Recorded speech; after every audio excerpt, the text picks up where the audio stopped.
कल हमने न्याय में प्लेटो की चर्चा की और हमने अरस्तु की चर्चा की। हमने प्लेटो का नैतिक न्याय देखा, प्लेटो का कार्य विशेषीकरण से संबंधित न्याय देखा। हमने देखा कि प्लेटो का न्याय कार्य विभाजन के ऊपर आधारित है।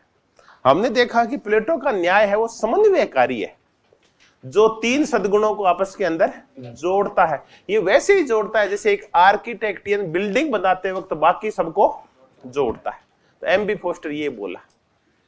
फिर हमने ये भी देखा कि इसका न्याय अगर दार्शनिक राजा करेगा तो वो सर्वाधिकारवाद में चेंज हो जाएगा, टोटलिटेरियन जस्टिस दिखाई देता है। ये बोलता है कार्ल पोपर। कई बार आपको कुछ ऐसी आलोचनाएं जब समझ में नहीं आई, विशेष करके हेगल की, प्लेटो की और कार्ल मार्क्स की।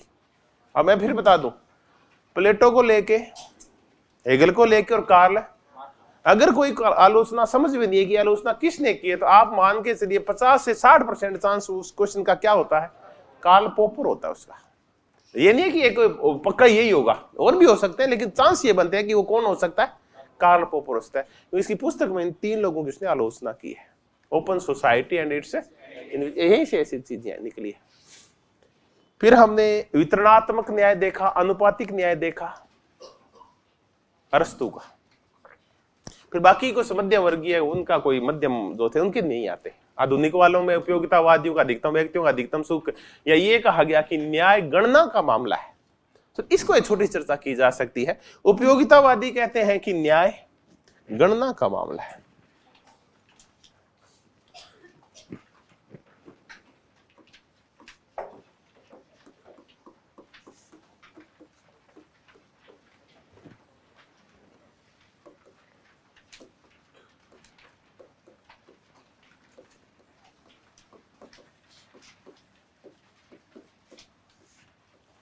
इसको पढ़ कर लेते हैं, इसको शब्दावली मान लेते हैं। गणना का मामला, कौन कहते हैं कि न्याय गणना का मामला है। अब बिल्कुल नहीं समझे, उपयोगितावादियों में विशेष करके जो बेंथम है ना, वो किस चीज के ऊपर जोर देता है, मात्रात्मकता के ऊपर बल देता है कि आप जो सुख है उसकी क्या कर सकते हैं, गणना कर सकते हैं, सुखों की गणना कर सकते हैं। आप सुख की आप जब गणना कर सकते हैं तो सुख की गणना तब अच्छी मानी जाती है जब अधिकतम व्यक्तियों का अधिकतम हित हो।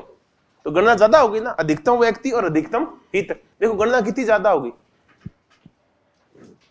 तो अब न्याय भी वही अच्छा होगा जो अधिकतम व्यक्तियों का अधिकतम हित करता हो। तो फिर ये न्याय विकाय का मामला है, इसको हम मात्रात्मक रूप से नाप सकते हैं।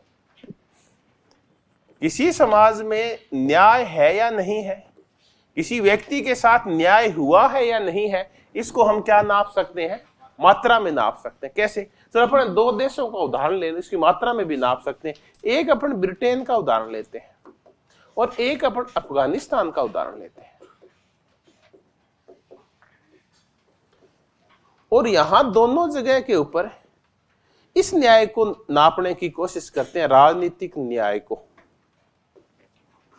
और राजनीति में भी हम आधार किसको रख लेते हैं, एक बार लैंगिक को रख लेते हैं। राजनीति में लिंग की भूमिका को रख लेते हैं कि क्या औरतों के साथ राजनीति में न्याय हुआ है या नहीं हुआ है। हम ब्रिटेन में देखें और हम अफगानिस्तान में देखें, हमको गिन सकते हैं। आप कैसे गिनोगे? आप ऐसे गिन सकते हो कि आप देखेंगे ब्रिटेन में लगभग 35 से 40% राजनीतिक पदों के ऊपर कौन बैठी है, महिलाएं बैठी है। वहां महिलाओं को 100% महिलाओं को क्या है, वोट डालने का अधिकार है। वहां 70% महिलाएं ये स्वीकार करती हैं कि उनको आजादी है वर्तमान सरकार की आलोचना करने की। 70%, ये सारी हमने गणना ही की है। 100% औरतों को वोट का अधिकार है, 35-40% औरतें हैं वो सार्वजनिक पदों पर और मंत्री बनी हुई है, 70% औरतें सरकार की आलोचना को मानती कि हमें अधिकार है इसका। अब कहां चले, ऐसा कहां किया जा सकता है, अफगानिस्तान में भी। अब आप देखेंगे कि ये जो सूत्र है अधिकतम व्यक्तियों का अधिकतम हित, ये हमें कौन से देश में दिखाई दे रहा है, ब्रिटेन में दिखाई दे रहा है। तो ये उपयोगितावादी कहते हैं कि इस सूत्र का मात्रा में भी हम न्याय को नाप सकते हैं। ये है वो सुख को नाप सकते हैं, न्याय को नाप सकते हैं, समानता को, स्वतंत्रता को, सब चीजों को आप नापें पहले। यहां तक कि कानून भी जब बनते हैं तो उनसे पहले भी कानून भी वही बनने चाहिए, संस्था वही बननी चाहिए जो अधिकतम व्यक्तियों का अधिकतम हित करती हो। वही कानून बनेगा जो ज्यादा से ज्यादा व्यक्तियों का हित करता हो। अगर कोई कानून अहितकारी है तो वो कानून बनना नहीं चाहिए। तो छोटी सी चीज आई कि न्याय गणना का मामला है, ये कौन कहते हैं? कौन कहता है कि न्याय गणना का? न्याय तो समन्वय का मामला है। आप देखो, न्याय समन्वय का मामला है, सामंजस्य है। कौन कह रहा है? क्यों कह रहा है? प्लेटो कह रहा है न्याय सामंजस्य का मामला है। सामंजस्य मतलब वो न्याय कितने गुणों में सामंजस्य स्थापित करता है? 3 गुणों में, तीनों में सामंजस्य स्थापित करता है। न्याय और क्या करता है बताओ? समाज के तीनों वर्गों में भी सामंजस्य स्थापित करता है कि तीनों वर्ग एक दूसरे के लिए काम करते हैं, सामंजस्य पूर्वक रहते हैं, एक दूसरे का सहायता करते हैं, कल्याण के लिए काम करते हैं। तो न्याय न केवल सद्गुणों को जोड़ता है व्यक्तिगत रूप से, बल्कि न्याय समाज के स्तर के ऊपर कितने वर्गों में सामंजस्य स्थापित करता है? 3 वर्गों।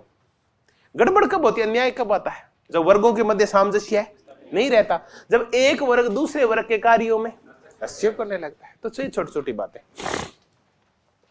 जिनके ऊपर पक्का क्वेश्चन आता है, 1 या फिर 2, न्याय पे प्लेटो, अरस्तु, जॉन रोल्स, नोजिक और वाल्जर, इनमें से आप ज्यादा देखें तो या तो प्लेटो के ऊपर आएगा। प्लेटो के ऊपर ये नहीं आएगा, उसका कार्य विभाजन का ये हुआ है। प्लेटो के न्याय के बारे में किसने क्या कहा, ये क्वेश्चन ज्यादा आता है। या फिर अरस्तु को हम फान देते हैं, अरस्तु ने बहुत कुछ ऐसा कहा है, उसके ऊपर बहुत कुछ बनता है, तो सीधा ही कूद के कहा आते हैं जॉन रोल्स को। जॉन रोल्स को हर हालात पे क्वेश्चन आता है, आजकल नोजिक में भी आने लगा है। तो जॉन रोल्स वाला अब तक जितना भी न्याय का मैटर किया उसमें सबसे महत्वपूर्ण मैटर आज करेंगे अपने जॉन रोल्स को करें। और आप जॉन रोल्स करो ना तो आप बीच बीच में हाथ खड़े करना, जहां कोई भी चीज समझ नहीं, मैं आपको बार बार समझाऊंगा। इसको तो बहुत अच्छी तरह से करें, क्योंकि ऐसा राइटर है जैसे ही आप वेस्टर्न पॉलिटिकल थिंकर्स का एंड करते हैं, पाश्चात्य राजनीति विचारक प्लेटो टू कार्ल मार्क्स, फिर आप शुरू करते हैं समकालीन पाश्चात्य राजनीतिक विचार। एमए के दौरान शायद आपको पेपर लगता होगा, उस दौरान कूदता ये आके जॉन है, और इसकी बातें हमें अधिकांश समझ में नहीं आती, क्योंकि बहुत अच्छी तरह से इसको लिखा हुआ नहीं होता, तब दिक्कत आती है। बहुत सारी शब्दावली विशिष्ट है। तो आज ना बड़े मजेदार तरीके से जॉन रोल्स को करेंगे। इसका न्याय सिद्धांत ना बड़ा आनंददायक है। जॉन रोल्स,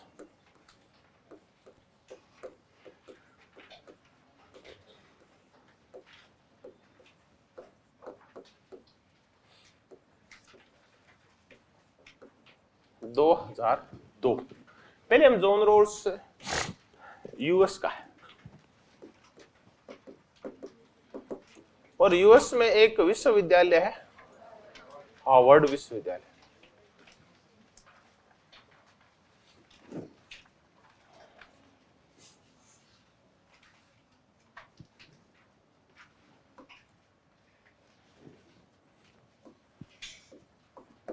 वहां दर्शन शास्त्र के प्रोफेसर थे, फिलोसॉफी के, दर्शन शास्त्र के।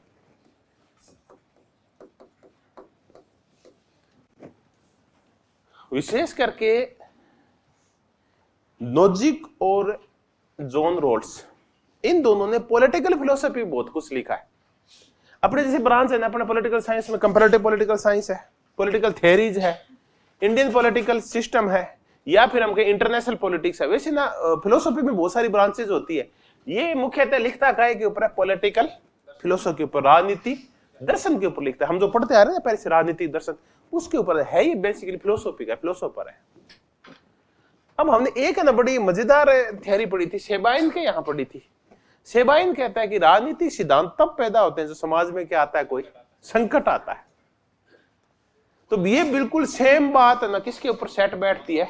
जॉन रोल्स के न्याय सिद्धांत पे बिल्कुल सेट बैठेगी, क्योंकि ऐसा ही एक संकट 1960 के दशक में कहां आया था? यूएस में। बहुत भारी संकट था ये। अभी पीछे एक उस अश्वेत व्यक्ति को एक गोरे पुलिस वाले ने पैर के नीचे देके मार दिया था, आपने देखा होगा उसको। ये तो कुछ भी नहीं है। उसके बाद वहां देखो अश्वेत कितने उग्र हुए थे, पर ये थोड़े से समय हुए और उन श्वेत लोगों ने दबा दिया। उनको बहुत मारते हैं अंदर ही अंदर, पता नहीं चलने देते अपने को। क्योंकि वहां मीडिया भी तो श्वेतों का ही है। लेकिन फिर भी देखो कितने अग्रेसिव हो गए थे, ये तो और भारी अग्रेसिव हो गए थे 1960 के दशक में था। और यूएसए में अश्वेतों ने एक आंदोलन चलाया था, नागरिक अधिकार आंदोलन, सिविल राइट्स मूवमेंट।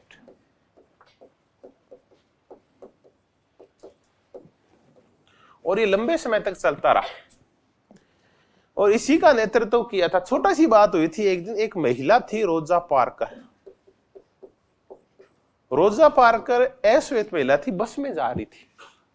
कोई गोरा आया, रोजा पार्कर से बोला सीट खाली कर दे। तो रोजा पार्कर बोली क्यों कर दूं, वही गांधी जी वाली बात है, क्यों कर दूं भाई, टिकट लिया, टिकट के पैसे दिए हैं, बस जितनी तेरी उतनी कह रही है मेरी है। कि देखो ये अश्वेतों का और कुत्तों का स्थान है ना एक जगह है, इसलिए तो तमीज से बात कर। उसको जबरदस्ती खड़ा कर दिया, उसने उसका अपोज किया और वहां से फिर एक पूरा मूवमेंट खड़ा हो गया। कि एक साधारण सी बात है कि जब भी अधिकारों की जब बात हुई थी ना, तो पहली बार जो अधिकार चालू हुए थे वो कौन से थे, नागरिक अधिकार चालू हुए थे। सबसे पहले नागरिक अधिकार, पर इनकी चर्चा करते हैं ये कौन से अधिकार होते हैं जिनकी हम नागरिक अधिकारों की चर्चा करते हैं।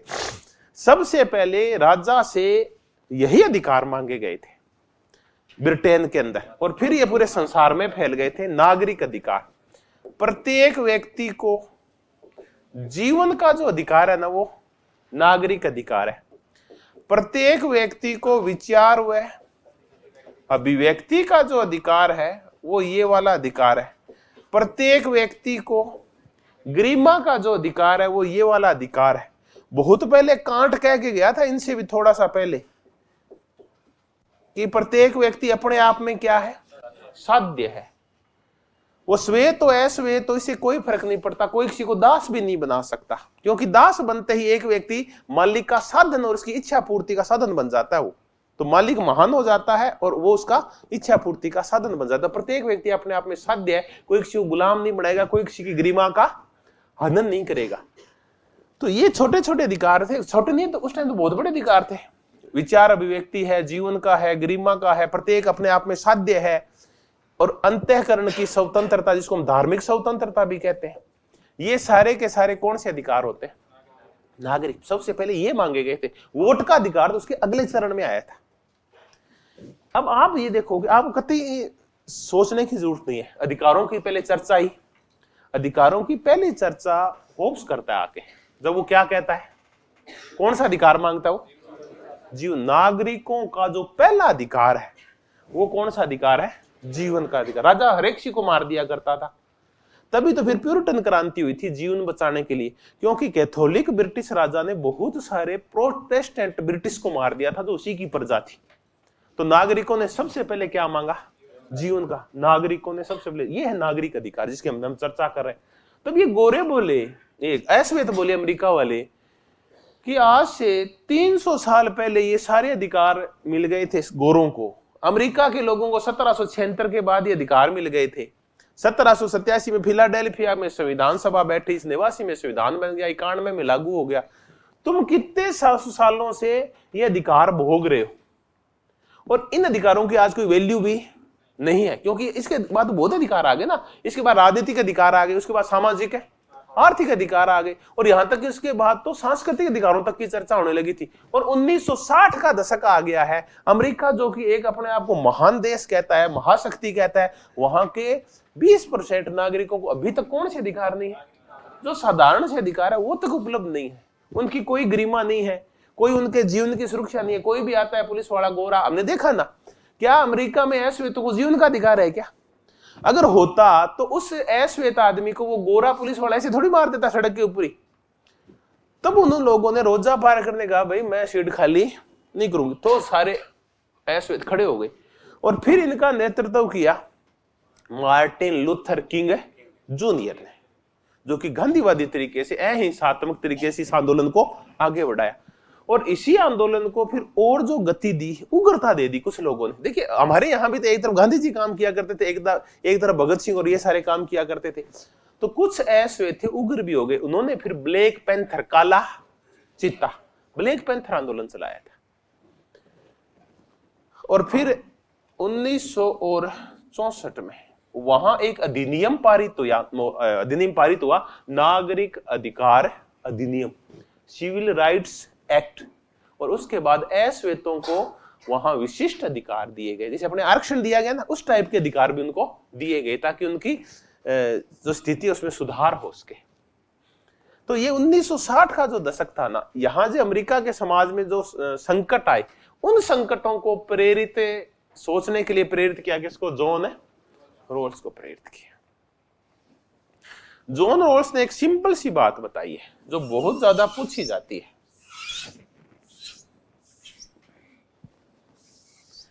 जॉन रोल्स ने कहा कि अपने ना समाज की परिभाषा करते हैं पहले, ये बहुत ही पूछते हैं, कई बार पूछी हुई है, समाज क्या है? कि समाज आपसी फायदे के लिए बना हुआ एक सहयोगात्मक चेष्टा है।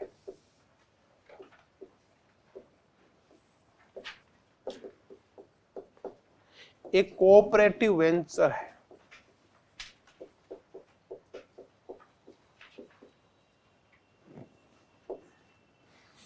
हम सब कुछ भूल जाते हैं, यह शब्द बहुत ही आता है। या एक सहयोगात्मक कोऑपरेटिव को अपन क्या बोलते हैं? समाज एक ऐसी व्यवस्था है, सहकारी व्यवस्था है, कोऑपरेटिव वेंचर है। ये समाज हमने किस लिए बनाया था? आपसी फायदे के लिए बनाया था। तो हमें आपस में क्या करना चाहिए? कोऑपरेशन करना चाहिए, झगड़ा करना चाहिए? फायदा तभी होगा जब हम आपस में क्या करेंगे? कोऑपरेशन करेंगे। ये परिभाषा कई बार पूछी गई है, सीधा ही पूछा कि निम्न में कौन कह रहा है कि समाज आपसी फायदे के लिए बना हुआ एक सहयोगात्मक चेष्टा है? कौन कहता है कि एक समाज एक आपसी फायदे के लिए बनी हुई सहकारी व्यवस्था है? ये है जॉन। यहीं से मुद्दा शुरू हो जाता है।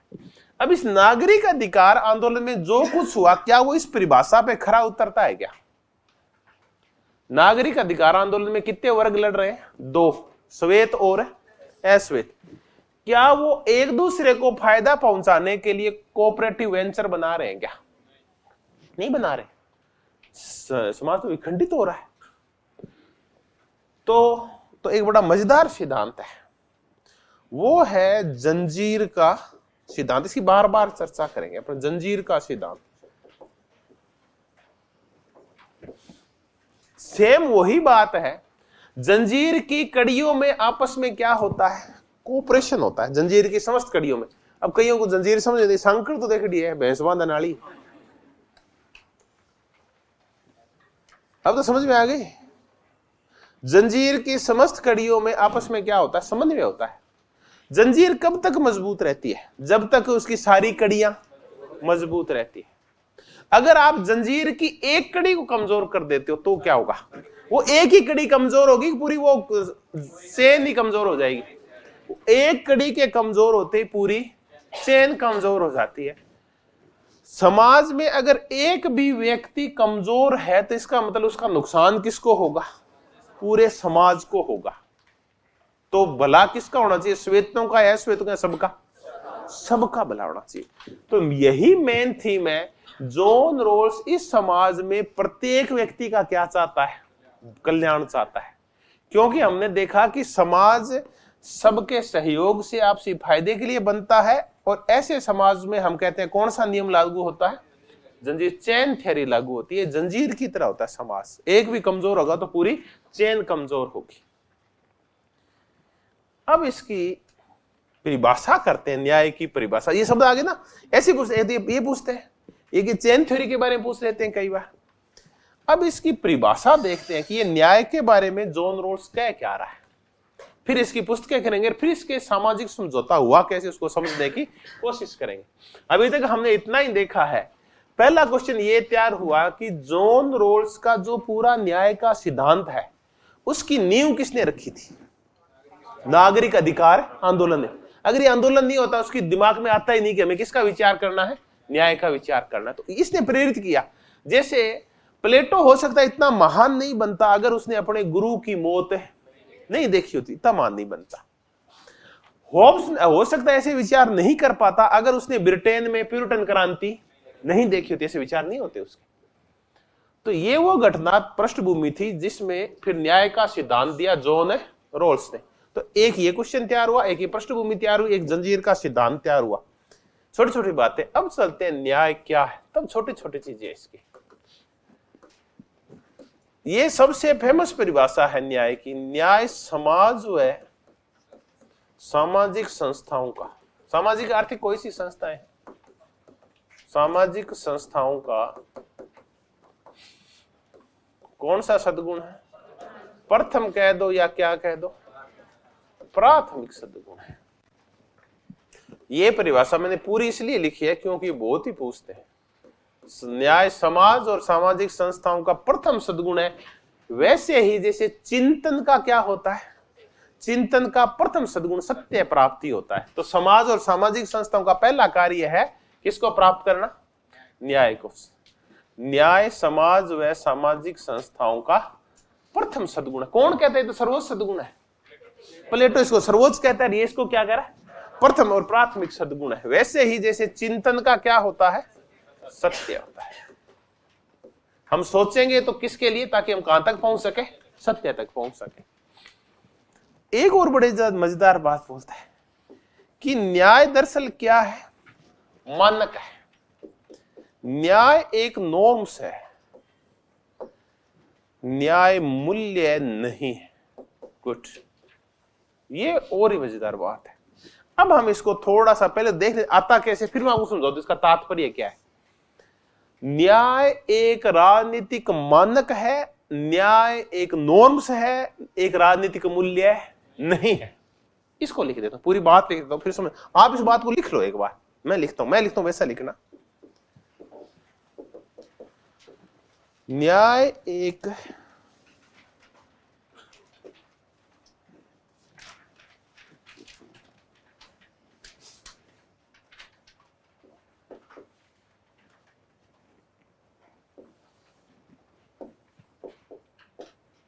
मानक नॉर्म्स है।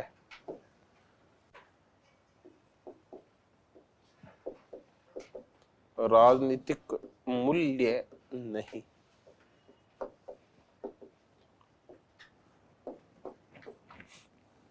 अभी दो शब्दावली होगी हमारे पास, एक मानक और एक राजनीति मूल्य। अब इसको पहले इसको थोड़ा क्लियर कर दूं। न्याय स्वतंत्रता, समानता, शक्ति, सत्ता, वैधता, हिंसा, अहिंसा, युद्ध, इनकी तरह का एक राजनीतिक मूल्य नहीं है, बल्कि एक राजनीतिक मानक है। नहीं समझ में आ रहा? अब समझते हैं इसको। न्याय मूल्य नहीं है अपने आप में, बल्कि न्याय क्या है? एक पैमाना है।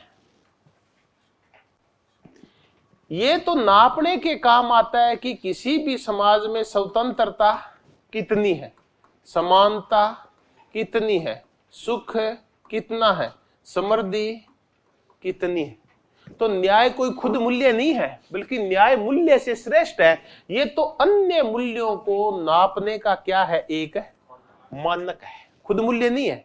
ये तो मानक है। किसी भी समाज को हम कहें कि किसी समाज का मूल्य है ना, वो न्याय होना चाहिए, लेकिन नहीं, न्याय उसे तो बहुत बड़ी चीज है।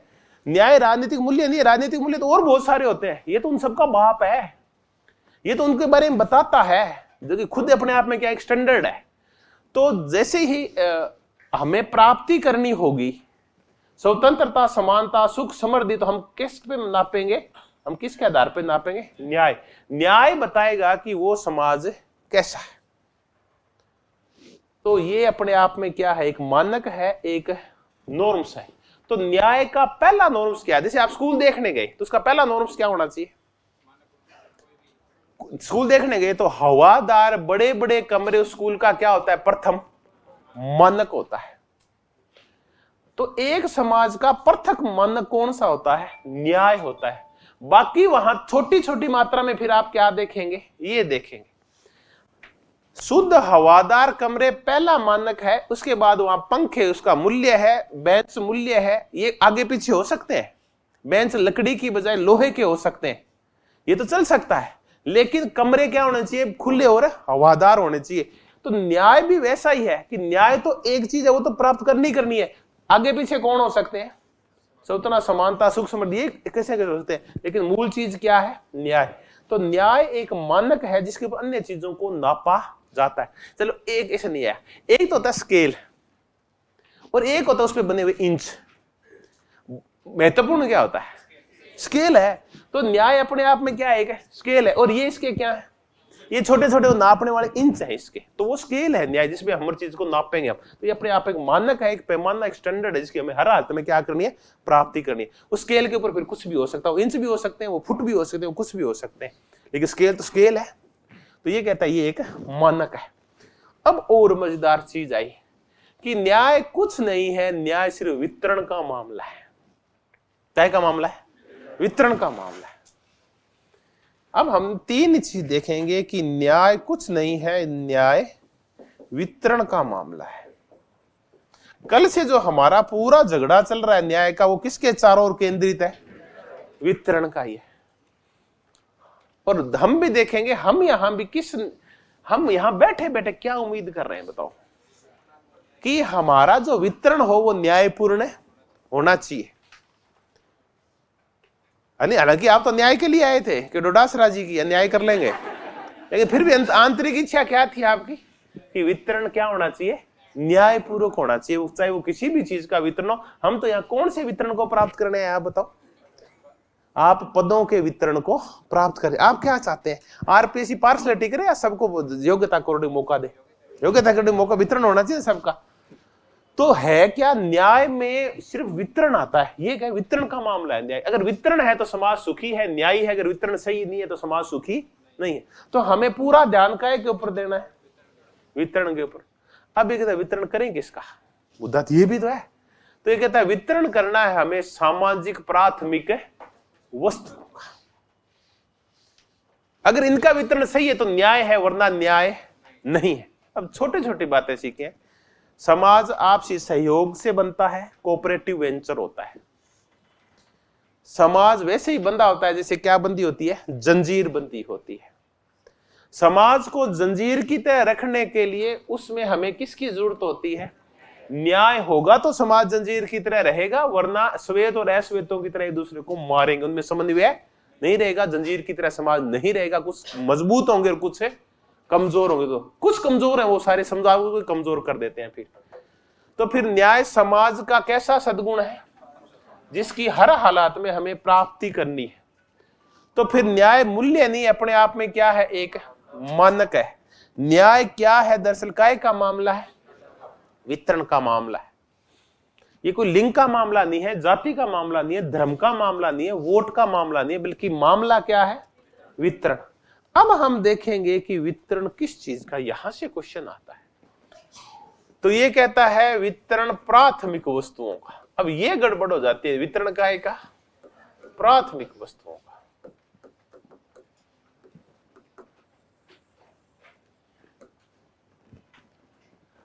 अब ये प्राथमिक वस्तुएं वो वस्तुएं होती है जिनकी प्रत्येक व्यक्ति को जरूरत पड़ती है।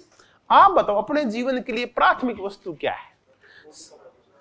नहीं, ऐसे सबसे पहले हवा जरूरी है ना, फिर पानी जरूरी है, फिर रोटी कपड़ा मकान। अब आप बस मैं यही कहना चाह रहा था, प्राथमिक वस्तुओं का पता है कि इनके बगैर जीवन संभव नहीं है।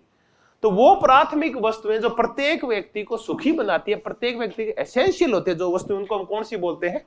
प्राथमिक वस्तुएं बोलते हैं। इनके बगैर किसी का काम चल नहीं सकता। ये प्राथमिक वस्तुएं दो प्रकार की होती है। एक होती है सामाजिक प्राथमिक वस्तुएं। आप बिल्कुल मत रटना, मुझे रोक देना, मैं वहीं और समझा दूंगा। सामाजिक प्राथमिक वस्तुएं, सोशल प्राइमरी गुड्स। दूसरी होती है नेचुरल प्राइमरी गुड्स, प्राकृतिक प्राथमिक वस्तुएं। ये भी आप लिख लेना, प्राथमिक वस्तुएं। न्याय वितरण का मामला है, और वितरण किस चीज का? प्राथमिक वस्तुओं का। अब आगे इसको प्योरीफाई कर देंगे, इनमें से इस वितरण कौन सा वितरण ज्यादा जरूरी है, इसकी हम चर्चा करेंगे।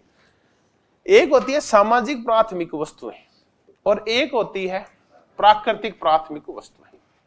सामाजिक प्राथमिक वस्तुएं वो होती है जो समाज और सामाजिक संस्थाओं के द्वारा बांटी जाती है, वो होती है सामाजिक प्राथमिक वस्तुएं। और जो ईश्वर बांटता है, प्रकृति बांटती है, वो प्राकृतिक। ये आपको फट से समझ में आती है।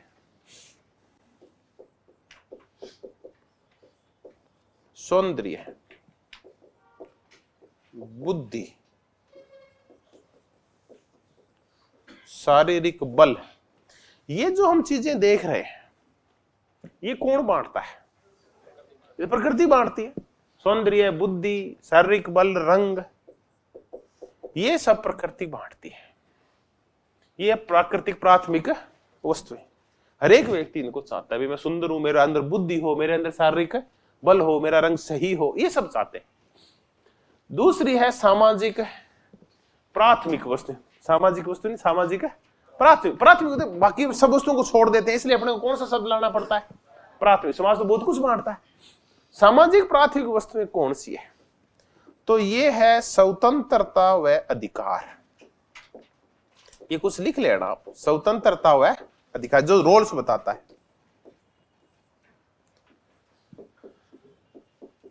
शक्ति व अवसर। अब इनको समझा दूंगा ये चीजें क्या है। धन व संपदा, क्योंकि इनका बंटवारा करेंगे हम थोड़ी देर बाद। और अंतिम है, मैं ऊपर लिख देता हूं, नीचे दिखाई नहीं दे रहा, तो आत्मसम्मान। या आत्मसम्मान को अपन क्या बोलते हैं? गरिमा बोलते हैं। ये बांटी जाती है समाज के द्वारा, समाज या सामाजिक संस्थाओं के द्वारा। आत्मसम्मान, ये चीजें बंटती है। समाज स्वतंत्रता बांटता है और अधिकार बांटता है। समाज या सामाजिक संस्थाएं, राजनीतिक संस्थाएं उसमें शामिल है, उसमें आर्थिक संस्थाएं भी शामिल है। सामाजिक, आर्थिक और राजनीतिक संस्थाएं मिलकर और हमें ये चीजें बांटती है। अब कई बार आपको सामाजिक संस्थाएं कौन सी है, चलो आप पहले सामाजिक संस्थाओं को उदाहरण दो। हालांकि सामाजिक संस्था में सारी संस्थाएं आ जाती है, आर्थिक, राजनीतिक, शैक्षणिक सारी आ जाती है, लेकिन मैं तो आपसे इतना ही पूछ रहा हूँ, आप सामाजिक संस्थाएं बताओ कौन कौन सी है? जाति, धर्म और लिंग, ये कौन सी संस्था है? सामाजिक। आर्थिक संस्थाएं कौन सी? बाजार। बाजार क्या है? आर्थिक संस्था है। बाजार को और देख लो, कोई आर्थिक, आपको वित्त आयोग एक आर्थिक संस्था है, ठीक है। ये अभी जो आयोग बना हुआ है नीति आयोग, ये कैसी संस्था मान लेते हैं? एक बार इसको आर्थिक संस्था मान लेते हैं, ठीक है। फिर राजनीतिक संस्थाएं कौन सी है? संसद है, राष्ट्रपति है, प्रधानमंत्री है हमारा, राजनीतिक दल है, दबाव समूह है, ये सारी कौन सी संस्थाएं? राजनीतिक संस्थाएं मान लेते हैं। ये सारी संस्थाएं मिलके हमें कौन सी वस्तुएं बांटती है? सामाजिक प्राथमिक वस्तु। ये स्वतंत्रताएं बांटती है और अधिकार बांटती है। अब आप चलते हैं, पहले एक सामाजिक संस्था लेते हैं। वो सामाजिक संस्था है जाति। जाति हमें क्या बांटती है? स्वतंत्रता बांटती है। आप खुद देख लो, जाति स्वतंत्रता बांटती है ना, तो आपको जाति कौन स्वतंत्रता बांटती है ना?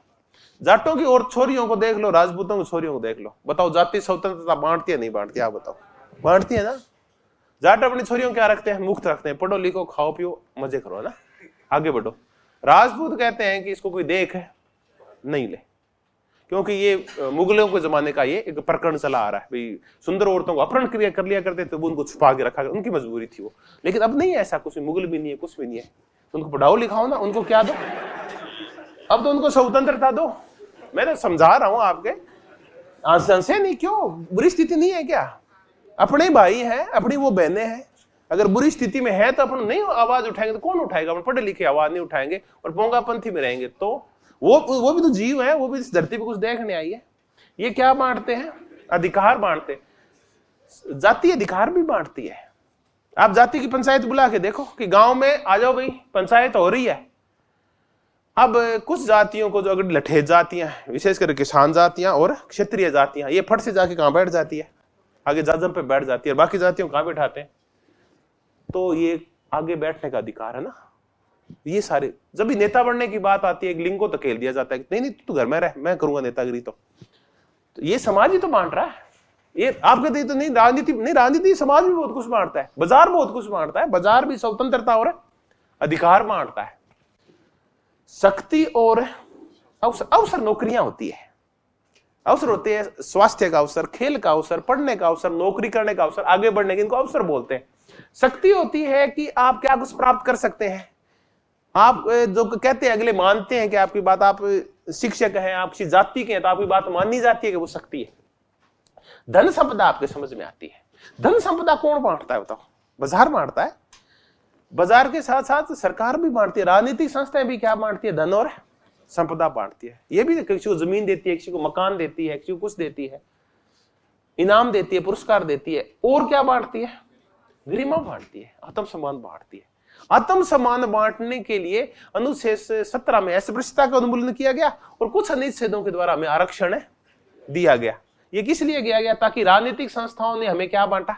संसद ने हमें आरक्षण दिया और इससे हमें गरिमा मिली, आत्म सम्मान मिला, पद मिले। तो अवसर में आप एक चीज और शामिल कर लो। क्या शामिल कर लो? पद शामिल कर लो। ये सारी चीजें कौन सी वो चीजें होती है? एक क्वेश्चन और तैयार हो गया। ये है सामाजिक प्राथमिक वस्तुएं। अब बताओ, ये अगर सबको मिलेगी तो न्याय होगा या नहीं होगा?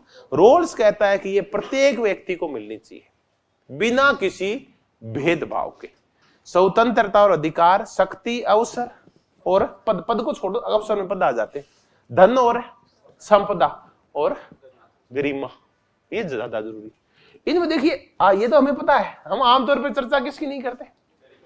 गरिमा की नहीं करते, आत्म सम्मान की नहीं करते। ये भी बहुत जरूरी तत्व होता है। इसकी तो हमें अवहेलना अपने समाज में तो सबसे ज्यादा अवहेलना इस चीज की होती है, काहे की गरिमा और आत्म। चलते चलते किसी का ठेस पहुंचा देते हैं। अभी जैसे मैंने कहा भी, ये जो सामंत परिवार की राजपूतों की लड़कियां होती है, इनको नहीं पर्दे में रखते हैं और पर्दे में रख के और इनकी गरिमा का ना बार बार हनन भी किया जाता है। ये जब स्वतंत्र होना चाहती है तब इनकी स्वतंत्रता छीन ली जाती है। तो वास्तव में उनकी क्या नहीं है समाज में? पुरुषों ने अपनी गरिमा ज्यादा स्थापित कर ली है और उनकी गरिमाएं क्या है? कम है। तो आप हंसी आई, क्योंकि लिंग का मामला था ना, क्यों अधिकांश पुरुष हंसे, औरतें नहीं हंसी इस मुद्दे के ऊपर। तो इसका मतलब आप में क्या नहीं है? हम ये कहते हैं, हम गरिमा छीन लेते हैं चलते चलते, दलितों को छीन लेते हैं, स्त्रियों को छीन लेते हैं। चलिए, फिर है ये एक मुद्दा अलग है। हम देख रहे हैं कि न्याय है क्या? वितरण। और कौन सी चीजों का वितरण? नहीं, प्राथमिक वस्तुओं का नहीं। कौन सी चीजों का? आप ये वितरण चाहते हो क्या? नहीं, ये वितरण सामाजिक संस्थाएं थोड़ी करती है। सौंदर्य, बुद्धि, शारीरिक बल, रंग वगैरह ये तो कौन बांटती है?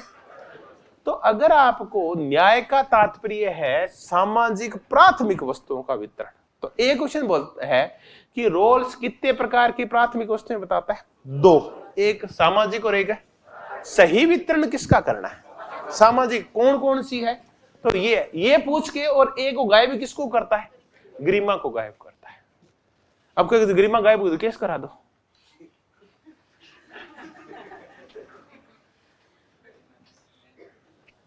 चलो आगे चलते हैं। अब हमारी चीजें फिक्स हो गई है कि न्याय क्या है। न्याय दरअसल एक ये वितरण का मामला है। न्याय समाज का प्रथम सद्गुण है। न्याय समाज एक सहयोगात्मक चेष्टा, इसलिए सामाजिक प्राथमिक वस्तुएं प्रत्येक व्यक्ति को मिलनी चाहिए। ये कुछ को मिलती है, कुछ को नहीं मिलती, तो समाज जंजीर की तरह जुड़कर नहीं रहता, बल्कि उससे फ्रैक्शन पैदा हो जाते हैं, विवाद पैदा हो जाते हैं। इसलिए समाज को जंजीर की तरह जोड़ के रखना है तो ये सारी वस्तुएं सब व्यक्तियों को उपलब्ध होनी चाहिए। मुद्दा ये नहीं कि समान रूप में, लेकिन बेसिक चीजें उपलब्ध होनी चाहिए। घर देखें, हम सबको उपलब्ध होना चाहिए, पर जरूरी थी ना सबको एक जैसी कोठियां उपलब्ध हो। कम से कम छत किसके पास होनी चाहिए? तो ये तो प्राथमिक वस्तु में है, ये सबको मिलनी चाहिए सारी की सारी। बाकी आगे पीछे हो सकता है, धन मिलना चाहिए सबको जिस तक पेट भर सके। अब किसी के पास ज्यादा है वो अलग मुद्दा, उसको हम नहीं कह रहे, मिलना सबको चाहिए। अब हम समझने की कोशिश करेंगे न्याय का कौन सा समझौता सिद्धांत है? सामाजिक समझौता सिद्धांत।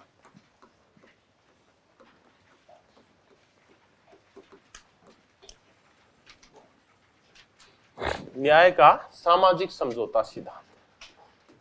अब इसके शब्द देखते हैं हिंदी में, और क्या गड़बड़ हो सकती है। इसको हम बोलते हैं न्याय का अनुबंध सिद्धांत।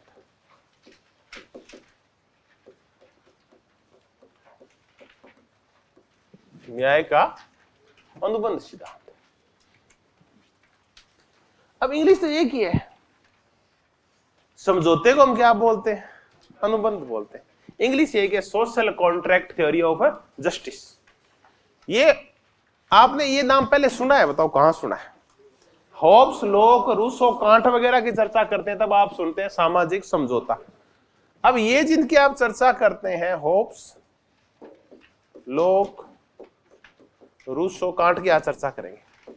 ये सामाजिक समझौते का वर्णन तब करते हैं जब इन्हें समझानी होती है क्या चीज, राज्य की उत्पत्ति समझानी होती है, राज्य पैदा कैसे हुआ था, तब ये होब्स लोक रूसो सामाजिक समझौते की चर्चा करते हैं। रोल्स सामाजिक समझौते की चर्चा तब करता है जब उसे क्या समझाना हो, न्याय समझाना हो। तो इसलिए हम इसको कहते हैं न्याय का सामाजिक समझौता सिद्धांत या न्याय की सोशल कॉन्ट्रैक्ट थ्योरी या न्याय का अनुबंध सिद्धांत।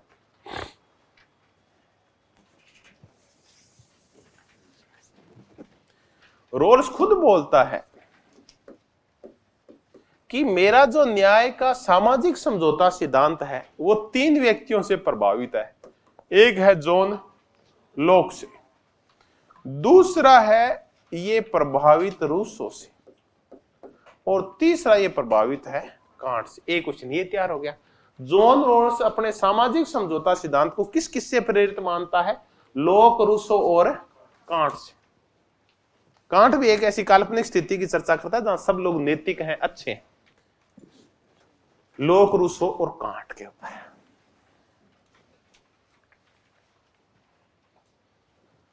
अब हम शुरुआत करते हैं इसके सामाजिक समझौते की। रोल्स के ऊपर किसका प्रभाव है और किसका प्रभाव नहीं है, हम इसकी चर्चा करते हैं।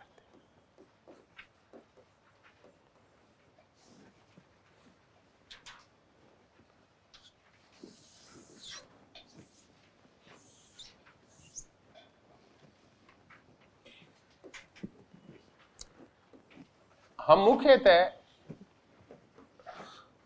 लोक का प्रभाव है रोल्स के ऊपर, किसका, कांट का प्रभाव है।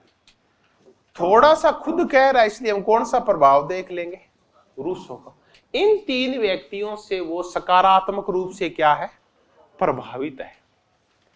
लेकिन रोल्स का जो पूरा का पूरा न्याय सिद्धांत है वो खड़ा किया गया है उपयोगितावाद के विरोध में। एक क्वेश्चन ये तैयार हो गया, तो आप ही बताओ ये उपयोगितावाद का जो मूल प्रेरक है वो कौन है, बेंथम है। तो एक क्वेश्चन तो ये आता है कि रोल्स का जो न्याय सिद्धांत है वो किसके विरोध में खड़ा किया गया है, उपयोगितावादियों के। है ये उदारवादी, इसका न्याय सिद्धांत है वो उदारवादी न्याय सिद्धांत है, उदार समतावादी न्याय सिद्धांत है, लेकिन खड़ा किसके खिलाफ है, उपयोगितावादियों के खिलाफ। ये क्वेश्चन आ गया। ये लोक से कैसे प्रभावित है, कांट से कैसे और रूसो से कैसे प्रभावित है। लोक चर्चा करता है सामाजिक समझौता।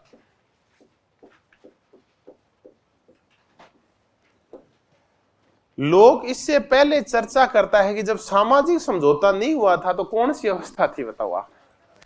समझौता के बाद तो राज्य बना था, उससे पहले की अवस्था कौन सी थी, प्राकृतिक अवस्था थी।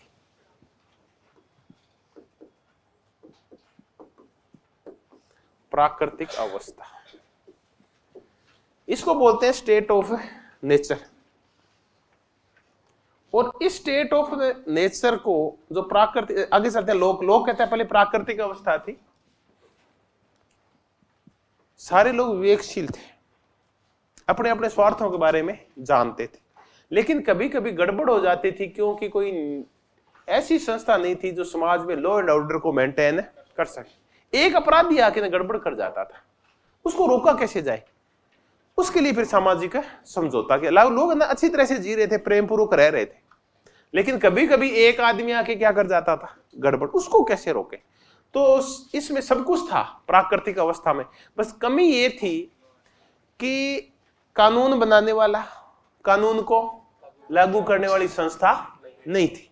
तो फिर कानून कौन रहता, लोगों के अपने अपने कानून थे, अपने अपने हिसाब से लोग मानते, प्राकृतिक कानून थे। लोग अपनी आत्मा से कानूनों को मानते थे, और कानूनों को अगर कोई अपनी आत्मा के विरुद्ध भी काम कर देता था उसको रोके कैसे, इसका कोई इलाज नहीं था। कोई, सबको पता था कि हम एक दूसरे को नहीं मारेंगे, अगर एक दूसरे को मारेंगे तो किसी का भी जीवन सुरक्षित नहीं रहेगा। तो ये बिल्कुल आत्मिक है कि आप मुझे नहीं मारोगे तो मैं भी आपको, इस हिसाब से ये प्राकृतिक कानून होता है। लेकिन फिर भी कई बार कोई गुंडा आके दूसरे को मार देता था, नहीं होता था, कभी कभी ऐसा हो जाता था, उसका क्या करें। उसके लिए फिर सामाजिक समझौता करके ऐसे लोगों को दंडित करने वाली एक संस्था बनानी जरूरी थी, जिसको नाम हमने क्या दिया, सिविल सोसाइटी या राज्य बनाया, सामाजिक समझौता। तो उससे पहले अवस्था कौन सी थी? फिर हमने क्या किया, सामाजिक समझौता किया। अब ये जो सामाजिक समझौता किया ना, ये सभी व्यक्तियों ने किया, सारे व्यक्तियों ने इस पे हस्ताक्षर किए। सारे व्यक्ति हस्ताक्षर करते वक्त क्या थे? बराबर थे। यहां तक ठीक है? सब व्यक्ति ने हस्ताक्षर किए, सारे व्यक्ति हस्ताक्षर करते वक्त बराबर थे। सब व्यक्ति ने हस्ताक्षर समझौता कर लिया, समझौता करके राज्य का निर्माण कर लिया, सिविल सोसाइटी का निर्माण कर लिया। एक तो ये है, एक ये और जोरदार चीज बोलता है, क्या? टेबुला रासा। कि एक था टेबुला रासा। हमें ज्ञान कैसे होता है? अनुभव से होता है। तो कोरी स्लेट होता है क्या चीज? व्यक्ति की बुद्धि। तो बिल्कुल ये दो तीन चीजें हमें बार बार याद रखनी होगी। एक प्राकृतिक अवस्था है, फिर उस प्राकृतिक अवस्था को भंग करने के लिए सामाजिक समझौता होता है। एक रोज कहता है टेबुला, हमारी बुद्धि स्लेट की तरह होती है, इस पे शुरुआत में कुछ भी होता नहीं, फिर हम धीरे धीरे इस पे अक्षर लिखते हैं। ये टेबुला रासा है। अब हम चलते हैं कि फिर जॉन रोल्स ने इसने क्या सीखा।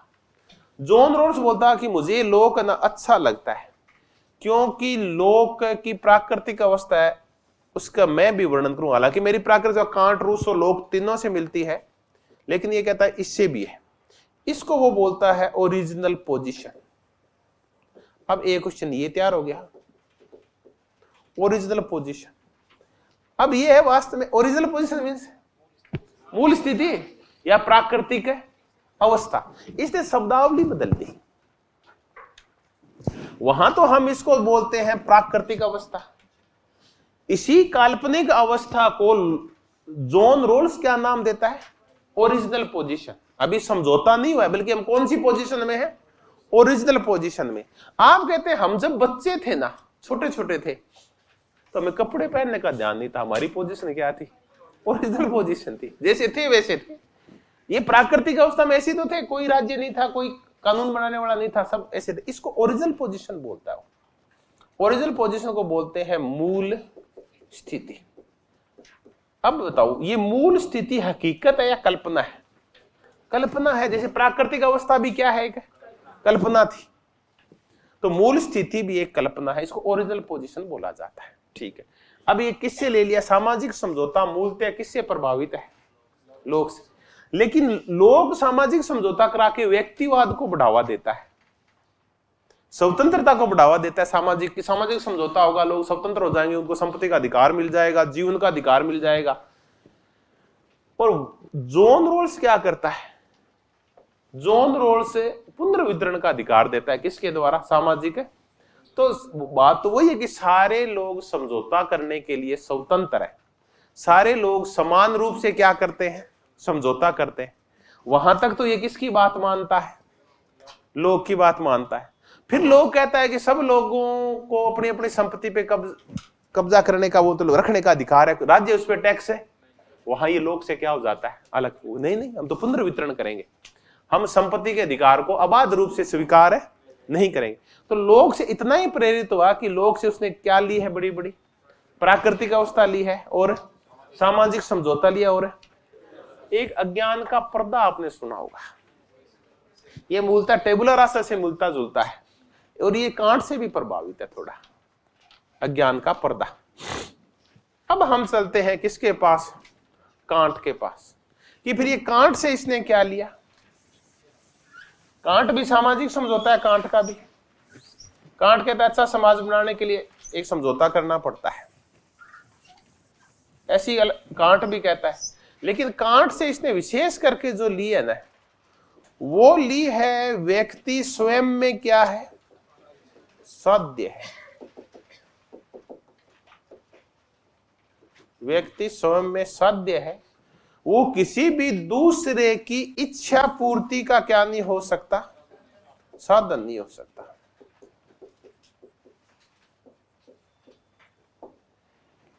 अब हम चलते हैं कांट ने ये बातें कही क्यों थी? कांट ने ये बातें एक तो दास प्रथा के संदर्भ में की थी। कांट बोला कि पशु पशु होता है और आदमी और वस्तु वस्तु होती है। वस्तुओं को तो समझ में आता है, ये पेन है, इसमें कोई खुद का संकल्प नहीं है, खुद की कोई इच्छा नहीं है पेन में, तो आप इससे अपनी इच्छा की पूर्ति करवा सकते हो। इस ब्लैक बोर्ड की खुद की इच्छा थोड़ी है, तो निर्जीव चीज है, तो आप इससे अपनी इच्छा की पूर्ति करवा लो, तो ये आपकी इच्छा की पूर्ति का साधन होता है। लेकिन मानव और इन वस्तुओं में, पशुओं में और वस्तुओं में क्या होता है, फर्क होता है। मानव की खुद की क्या होती है, इच्छाएं होती है, इसलिए आपकी इच्छा, मेरी इच्छा, इनकी इच्छा, तो सबकी इच्छाओं का क्या होना चाहिए, ये तो है नहीं, मैं भी तो मानव हूं, आप भी क्या है, मानव है, आपकी इच्छा है, मेरी इच्छा है, सबकी इच्छा तो समान होनी चाहिए। तो अगर आपको दास बना दिया गया तो इसका मतलब क्या है, आप तो पशु तुल्य है। अरस्तु ये तो कहता है कि दास किसके तुल्य होता है, पशु के तुल्य होता है, और पशु के तुल्य होता है तो फिर वो मालिक की इच्छा पूर्ति का क्या बन जाएगा, जबकि एक मानव की खुद की इच्छाएं होती है, इसलिए किसी का साधन बन नहीं सकता दूसरे मानव का, वो स्वयं में क्या होता है, साध्य होता है, अपने आप में वो साध्य होता है। तो कांट ये बात कहता है, जब कांट ये बात कहता है ना कि व्यक्ति स्वयं में साध्य होता है, तब रोल्स भी इस चीज को स्वीकार करता है कि आप बिल्कुल सही कह रहे हो, प्रत्येक व्यक्ति की क्या होती है, एक ग्रीमा होती है। तो श्वेतों को अश्वेतों की ग्रीमा छीनने का, उनको अश्वेत कह के, कुत्ते कह के गाली देने का कोई हक है, क्योंकि वो भी अपने आप में क्या है, साध्य है। तो उसके लिए वो ग्रीमा पे बल देता है। नंबर 1, कांट कहता है कि प्रत्येक व्यक्ति अपने आप में साध्य है, क्योंकि प्रत्येक व्यक्ति क्या है, विवेकशील है। ऐसी ही विवेकशीलता की चर्चा कौन करता है, लोग करता है। तभी तो कहता है इनसे प्रभावित हूं, थोड़ा थोड़ा, कोई एक से सब कुछ नहीं लिया इसने। यहां भी विवेकशील लोग आपस में क्या करते हैं, समझौता करते हैं। विवेकशील कौन होते हैं, जो अपने स्वार्थों के बारे में जानते हैं, अपने हित जानते हैं, अपने फायदे जानते हैं, वो कौन होते हैं। हम मूर्ख किसको कहते हैं, जो अपना फायदा नहीं जानता, उसको मूर्ख बोलते हैं। तो विवेकशील वो होता है जो अपने हितों को जानता है। तो अपने हित जानने वाले लोग अपने हितों की वृद्धि के लिए सामाजिक समझौता करते हैं। लोग कहता है राज्य का निर्माण करते हैं। ऐसे ही विवेकशील लोग होते हैं ओरिजिनल पोजीशन में। अब बताओ ओरिजिनल पोजीशन क्या होती है, मूल स्थिति। अभी समझौता हुआ नहीं है, अभी मूल स्थिति की चर्चा कर रहे हैं। उसमें जो लोग रह रहे हैं मूल स्थिति में, राज्य बनने से पहले लोग कहता है कैसी अवस्था थी, प्राकृतिक अवस्था थी। उस प्राकृतिक अवस्था के लोग क्या थे, वैसे अभी समझौता हुआ नहीं है, अभी समझौते से पहले की चर्चा करें, जिसको मूल स्थिति करें। उसमें रहने वाले लोग कैसे हैं, विवेकशील है। ठीक है, तो प्रत्येक व्यक्ति की गरिमा है, प्रत्येक व्यक्ति विवेकशील है। ये व्यक्ति क्या करते हैं, आपस में समानता पूर्वक एक समझौता करते हैं। समझौते के द्वारा ये क्या फिक्स करते हैं, न्याय के नियम फिक्स करते हैं, और ये फिक्स करते हैं कि वस्तुओं का बंटवारा कैसे होगा, क्योंकि न्याय मूलतः विषय किसका है। तो इन्होंने, इन विवेकशील लोगों ने जब समझौता किया तो वास्तव में उन्होंने समझौते के क्या किए, नियम निश्चित किए कि हम इस समझौते के द्वारा न्याय के नियम निश्चित करेंगे। अब बताओ, जब जोन लोग के लोगों ने समझौता किया था तो क्या समझौता किया था, राज्य बनाने के नियम निश्चित किए थे। सरकार कैसे बनेगी, राज्य कैसे बनेगा। इन लोगों ने समझौता किया मूल स्थिति के अंदर। लोगों ने, विवेकशील लोगों ने समझौता किया जिसमें प्रत्येक व्यक्ति बराबर था, प्रत्येक व्यक्ति की गरिमा समान थी। तो अब क्या किया, सामाजिक समझौता किया। किस लिए, राज्य तो बनाना नहीं है, न्याय के लिए, न्याय के नियम निश्चित करने के लिए। अब न्याय के नियम क्या है, न्याय के नियमों के द्वारा क्या बांटी जाएगी, आप बताओ, वितरण किया जाएगा। इन न्याय के नियमों के द्वारा चीजों का वितरण किया जाता है। तो हमने देखा कि ये जो लोग है, ये कांट से इसने लिया, व्यक्ति साध्य है, व्यक्ति की, प्रत्येक व्यक्ति की एक गरिमा होती है, व्यक्ति विवेकशील होता है, अपने हित जानता है। रूसो से क्या ले लिया, रूसो की सामान्य इच्छा में एक बहुत ही अच्छी बात है, इसमें प्रत्येक व्यक्ति अपने बारे में सोचता ही सोचता है और साथ में दूसरों के बारे में भी सोचता है। होब्स के और रूसो में एक दिक्कत है। होब्स का व्यक्ति है वो सिर्फ किसके बारे में सोचता है, अहंकारी होता है, वो शक्ति प्रेमी होता है, बुरा होता है, और सिर्फ किसके बारे में सोचता है, खुद के बारे में सोचता है। रूसो का व्यक्ति खुद के बारे में सोचता सोचता भी समाज के बारे में भी सोचता है। सामान्य इच्छा में वो समाज के बारे में सोचता है। तो ये जो लोग न्याय का सामाजिक समझौता करेंगे, विवेकशील लोग, तो बताओ ये किसके बारे में सोचेंगे? ये खुद के बारे में तो सोचेंगे, लेकिन दूसरे से घृणा भी नहीं करेंगे। तो ये किससे प्रेरित है फिर? रूसो से। चलो नहीं पूछते, इन चीजों में समझाने के लिए कहा है कि प्रत्येक व्यक्ति समझौता करेगा तो ये तो सोचेगा कि समझौते में मुझे ज्यादा चीजें मिल जाए, लेकिन दूसरे को क्या मिला इसके प्रति वो अहंकार भाव नहीं रखेगा। जबकि होम्स का जो प्राकृतिक अवस्था, उसमें पूरी लड़ाई किस लिए थी? दूसरे के पास ज्यादा है इसलिए मैं भी उतना ही प्राप्त करना चाहता हूं, इसलिए झगड़ा था कि मैं भी तेरे बराबर आऊंगा। तेरे पास अगर घर है तो मेरे पास होना चाहिए, तेरे पास शक्ति है तो मेरे पास होना चाहिए, इसलिए लड़ते हैं आपस में। यहां ऐसा नहीं है। रूसो की सामान्य इच्छा में खुद के बारे में सोचते सोचते भी औरों के बारे में सोचते हैं। तो ऐसा ही जॉन रोल्स के यहां न्याय का समझौता होता है। तो लोग अपने बारे में सोचते हैं, लेकिन दूसरे को क्या मिला इसके प्रति उनके मन में कोई दुर्भाव नहीं होता। हम कहते हैं ना कि हम अपने दुखों से दुखी नहीं है, बल्कि दूसरों के सुख से दुखी है। जो रूसो की सामान्य इच्छा में ऐसा नहीं होता, तो रोल्स के सामाजिक समझौते में भी ऐसा नहीं है। फिर हमने कहा कि ये विरोधी किसका है? उपयोगितावादियों का भारी विरोधी है। और उपयोगितावादियों में ये किसका विरोधी है? अब ये बेंथम का विरोधी क्यों है, हम इसकी चर्चा करते हैं। अब मैं सिंपल सी चीज है, लोक से इसने ले लिया सामाजिक समझौता, लोक वाली अच्छी सी ले ली इसने प्राकृतिक अवस्था, लोक से ले लिया टेबुला रासा, उसको नाम दे दिया अज्ञान का पर्दा, वेल ऑफ इग्नोरेंस। कुछ नहीं लिखा हुआ, टेबुला रासा, कोरी स्लेट, अज्ञान के पर्दे में व्यक्ति कुछ नहीं जानता, किसके बारे में? खुद के बारे में। तो अज्ञान का पर्दा आगे करेंगे हम। कांट से ले ली, व्यक्ति विवेकशील है, थोड़ा लोक से भी और किससे? इससे। व्यक्ति विवेकशील है और प्रत्येक व्यक्ति अपने आप में साध्य है, प्रत्येक व्यक्ति की एक गरिमा है। फिर आ गया रूसो से। रूसो से क्या ले लिया कि प्रत्येक व्यक्ति सब हित के साथ साथ परहित भी जानता है, और दूसरे को क्या मिलता है इससे? वो जेलस नहीं होता। अब कौन आ गया? बेंथम आ गया। ये कहता है ये ना, मेरा पूरा न्याय सिद्धांत बेंथम के उपयोगितावाद के खिलाफ है। बेंथम का उपयोगितावाद कहता है, अब मैं इसकी लाइन लिखता हूं कि शुभ उचित से पहले है। ये लाइन बहुत ही मजेदार है, बहुत ही पूछी जाती है ये। आप एक बार समझ गए ना, दिमाग में बैठ गई, फिर बैठ, वरना नहीं बैठेगी। शुभ उचित से पहले, साध्य आत्मन से पहले। एक बार रुक जाओ तो, मेरे को उल्टा लिख लेना तो फिर मैं सीधा कर दूंगा। बेंथम ये कह रहा है शुभ उचित से पहले और साध्य आत्मन से पहले। पहले इसको समझते हैं। शुभ उचित से पहले, तो एक है शुभ और एक है उचित। पहले कौन है बेंथम के अकॉर्डिंग? शुभ पहले। शुभ का तात्पर्य है सामान्य शुभ या कॉमन गुड। पहले इसको कॉमन गुड कह लेते हैं, इंग्लिश में कईयों को अच्छा समझ जाती है, कॉमन गुड है।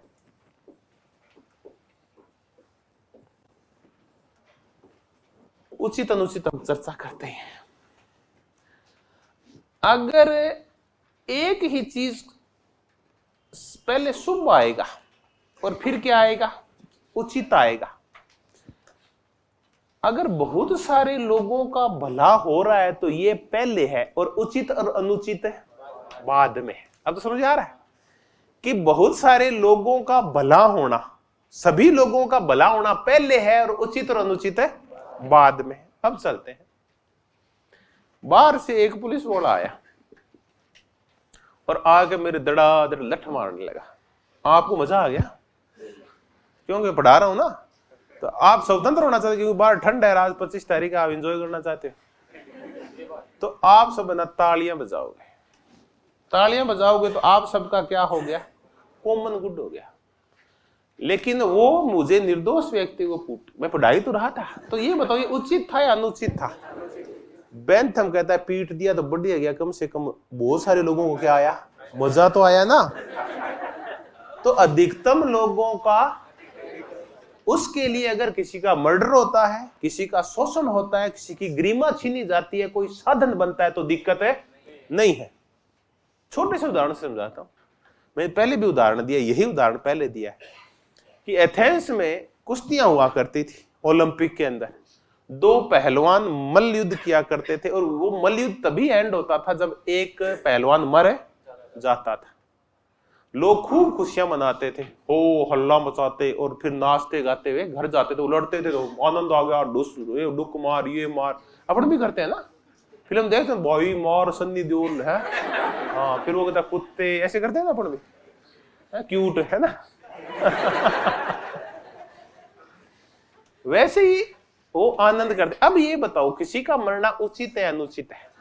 अनुचित है। लेकिन नहीं, बेंथम नहीं, पहले क्या है, पहले उन हजारों व्यक्तियों का सुख है और फिर उस व्यक्ति का जीवन है जो पहलवान मर गया था। तो पहले कॉमन गुड होता है, अनुचित अनुचित है। बस आपकी तो सारे लोग सुख हुए हो जाने चाहिए। अगर किसी को 1000 लोग एक आदमी के एक्सीडेंट से आनंदित हो रहे हैं तो उसका क्या हो जाना चाहिए? एक्सीडेंट हो जाना चाहिए। अब चलते हैं, साध्य आत्मन से पहले है, उद्देश्य पूर्ति होनी चाहिए। और उद्देश्य साध्य क्या है? अधिकतम व्यक्तियों का अधिकतम हित। भले ही आत्मन माने एक व्यक्ति का हनन हो जाए, 1000 व्यक्ति खुश हो रहे हैं, एक आत्मन इंडिविजुअल, आत्मन क्या होता है? इंडिविजुअल। एंड साध्य पूर्ति होनी चाहिए, भले ही एक इंडिविजुअल आदमी खत्म है, और साध्य क्या है? अधिकतम व्यक्तियों का अधिकतम। ये है हमारा उद्देश्य, हमारा उद्देश्य है, हमारा लक्ष्य है अधिकतम व्यक्तियों का अधिकतम सुख। अगर किसी एक आदमी के मरने से भी ये मिलता है तो वो हमें मंजूर है। तो पहले एक आदमी है वो जरूरी है, पहले साध्य जरूरी है, साध्य पहले जरूरी है, अधिकतम व्यक्तियों का अधिकतम हित जरूरी है। भले ही कोई एक आदमी मरे, जी हमें कोई मतलब नहीं है। अब चलते हैं कांट के पास। कांट कहता है प्रत्येक व्यक्ति अपने आप में साध्य है, वो दूसरों के ताली बजाने का साधन नहीं हो सकता। तो वो जो मल्ल युद्ध में, एथेंस में, ओलंपिक में पहलवान मरा था, जो वो गलत था या सही था? कांट की नजरों में वो गलत था। बताओ क्यों? क्योंकि वो अपने आप में साध्य था, उसकी खुद की खुशियां थी। वो क्यों दूसरे की खुशियों के लिए अपना त्याग बलिदान करे? क्यों मरे वो? क्यों दूसरों की तालियों के लिए उसको मारा जाए?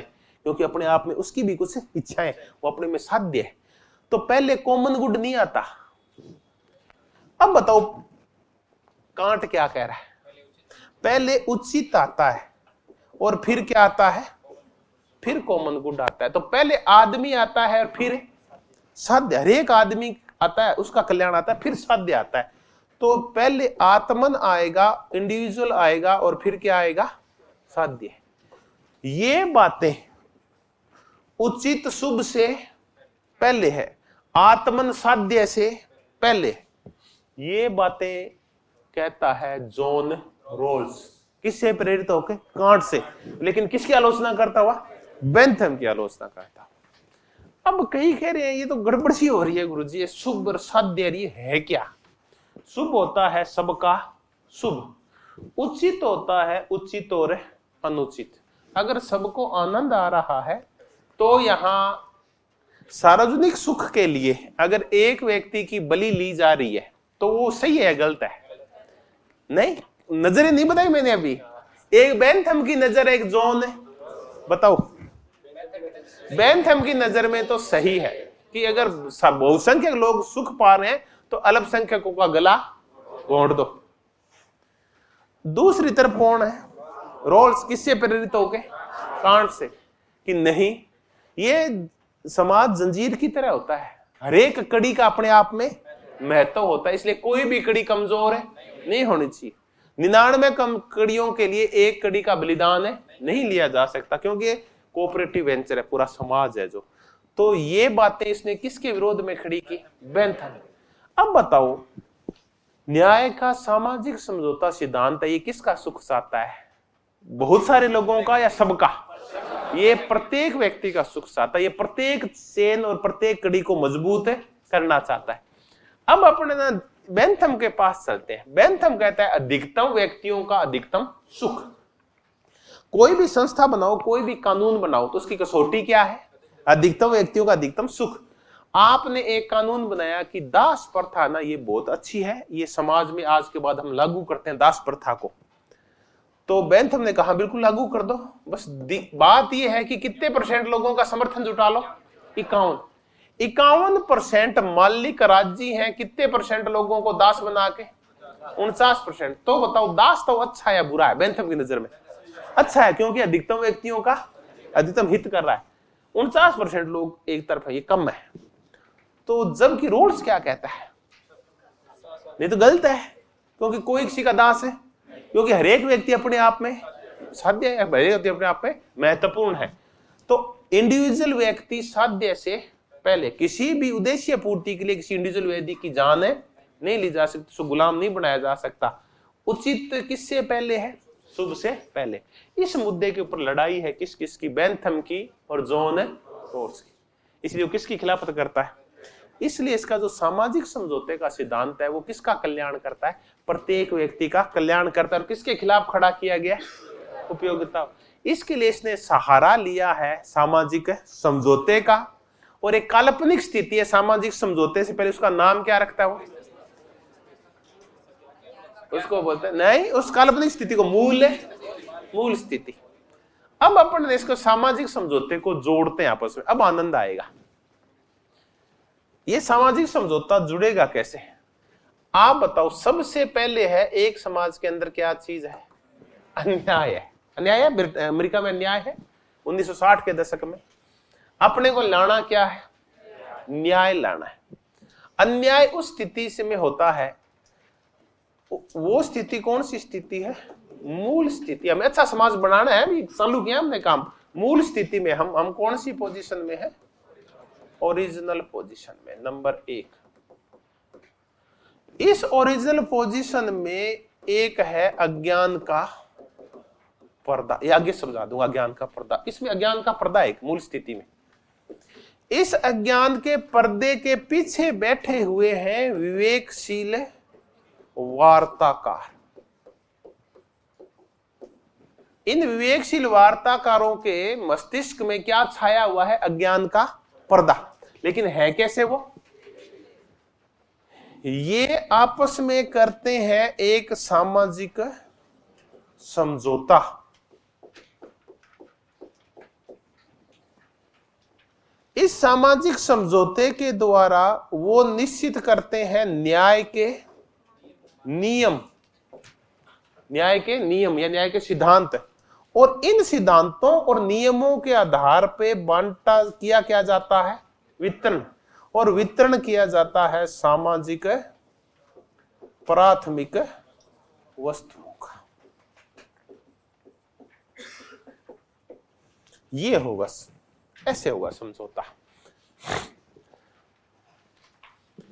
मूल स्थिति है एक काल्पनिक स्थिति, ओरिजिनल पोजीशन।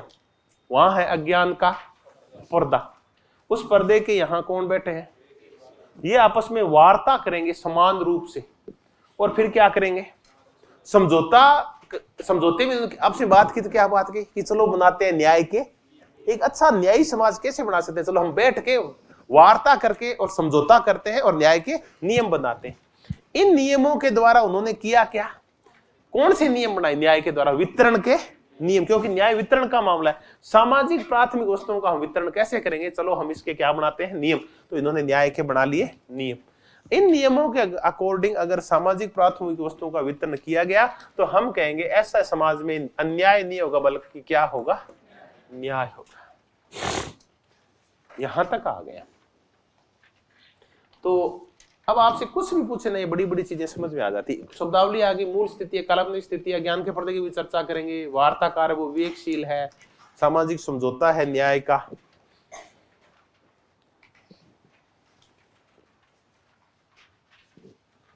अब करते हैं ये सब वर्णित कहां है? तो इसके लिए जॉन रॉस ने एक लेख लिखा, जस्टिस एज फेयरनेस। लेख है ये इसका। ये है कहां? तो अब हम करते हैं उनकी क्या चीज? पुस्तकें। और फिर और मुद्दों को आगे खंगाले। पुस्तकें, इन्होंने एक लेख लिखा 1967 के आसपास, जस्टिस एज फेयरनेस। अरे मत करो गड़बड़, सुन लो तो मेरी बात। जस्टिस एज फेयरनेस, इसका नाम है निष्पक्षता के रूप में न्याय, या फेयरनेस को बोलते हैं उचितता के रूप में न्याय। ये लेख लिखा, फिर इस लेख को बाद में एक पुस्तक का रूप दे दिया, थ्योरी ऑफ जस्टिस, और ये आ गई 1971 में। फिर जब थ्योरी ऑफ जस्टिस की बहुत सारे लोगों ने आलोचना कर दी, एक ने कर दी, नोजिक ने कर दी, माइकल वाल्जर ने कर दी। जब स्वेच्छातंत्रवादियों, समुदायवादियों ने जब इसकी न्याय की आलोचना कर दी, तो उसका जवाब देने के लिए इन्होंने एक पुस्तक लिखी, पॉलिटिकल लिबरलिज्म। ये लिखी 1993 में। फिर इन्होंने कहा ये तो बात हो गई कहां की, व्यक्तियों की बात, देशों की बात करते हैं, विभिन्न देशों के मध्य भी संबंध कैसे होने चाहिए, न्यायपूर्ण होने चाहिए। तब इन्होंने 1999 में एक पुस्तक लिखी, लॉ ऑफ पीपल, और फिर एक और पुस्तक उन्होंने अंत में लिखी जो उनके लेख का भी नाम था, जस्टिस एज फेयरनेस। ये लिखी 2001। कुछ और नई चीजें इसमें उन्होंने दे दी। तो आप ज्यादा नहीं करें तो ये पुस्तक तो करते ही करते हैं, थ्योरी एज जस्टिस। ये तो मील का पत्थर है राजनीतिक सिद्धांतों का। तो यहां से हम देखा क्या हुआ था, पुनर्जन्म हुआ था।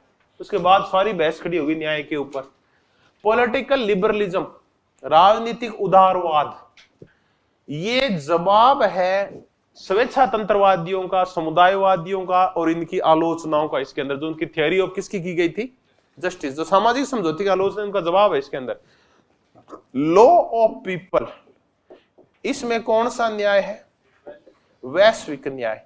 कल जब मैंने आपको वैश्विक न्याय करवाया था तो मैंने आपको 3 राइटर करवाए थे, बताओ कौन कौन से। तब मैंने आपको थॉमस पोगे करवाया था, जॉन रोल्स करवाया था, और मार्था नुसबॉम करवाई थी। तो आज वो कर लिया अपन, लॉ ऑफ पीपल। और अब ये है जस्टिस एज, आमतौर के ऊपर 50% सवाल ये 3 चीजों के ऊपर आते हैं। समाज एक सहयोगात्मक चेष्टा है पारस्परिक फायदे के लिए, नंबर 1। दूसरा आता है न्याय समाज का प्रथम या प्राथमिक सद्गुण है, और तीसरा आता है न्याय निष्पक्षता या उचितता के रूप में। आप मिलान करो या बताओ कौन किसका है न्याय निष्पक्षता या उचितता के रूप में। तो इनका लेख का नाम है जस्टिस एज फेयरनेस। कई बार ये पूछा, बहुत ही बार पूछा जाता है। तो ये अभी हम देखेंगे जस्टिस एज फेयरनेस होता कैसे है, कि एक फेयर जस्टिस की स्थापना कैसे होती है, एक उचित रूप, उचितता या निष्पक्षता के रूप में न्याय होता कैसे, हम इसकी भी चर्चा करेंगे। इनके लेख का नाम है, हिंदी में आता है ना तो हम इसमें उलझे रहते हैं। आप फट से क्या देख लो, उसकी इंग्लिश देख लो। इनकी पुस्तक, उनके लेख का नाम है, पहले लेख था, फिर इसको बढ़ावा देके ये कर दी, फिर इसको और बढ़ावा देके जस्टिस एज फेयरनेस किताब भी लिख दी। शुरुआत में लेख था, ये 1967 के आसपास लिखा था इन्होंने। ये पहले यहीं से फेमस हुए थे। अब आप पानी पी लो 5 मिनट, फिर अपन फिर चर्चा करते हैं किसके ऊपर, जॉन रोल्स के ऊपर फिर चर्चा करते हैं।